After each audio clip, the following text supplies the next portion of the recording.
నమస్తే అండి అందరికీ. ఈరోజు నేను భార్యాభర్తల వశీకరణం గురించి మీకు చెప్పబోతున్నాను. అసలు ఈ భార్యాభర్తల వశీకరణ మంత్రం అనేది ఎందుకు ఉపయోగిస్తారు, ఎవరు ఉపయోగించాలి, దీన్ని ఎంత నియమనిష్టమాలతో చేయాలనేది నేను ఈరోజు మీకు చెప్పబోతున్నాను.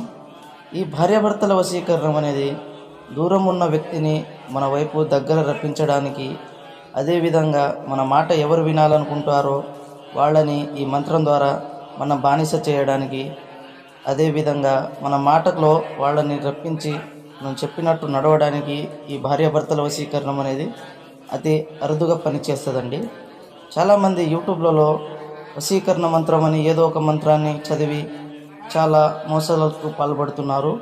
ఈ మంత్రం అనేది 101 సార్లు జపిస్తే వాళ్ళు ఎంతటి వారైనా మన మాట వినడం జరుగుతుంది.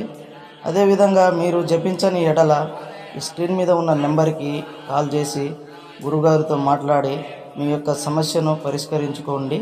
ఈ మంత్రాన్ని చాలా అరుదుగా మాత్రం నియమ నిష్టమాలతో చేయాలండి. ఓం నమో కాళీ కరాళి కరస్యే కరస్యే స్వాహ వశీకరే స్వాహ వశీకరే స్వాహ అని 101 సార్లు జపించి మీరు కోరుకున్న వ్యక్తిని మీ మాటల్లో మీరు చెప్పినట్టు నడవడానికి, మీ చెప్ప చేతుల్లో ఉండడానికి, మీ చుట్టూ తిరగడానికి మీరు చేసుకోవచ్చు.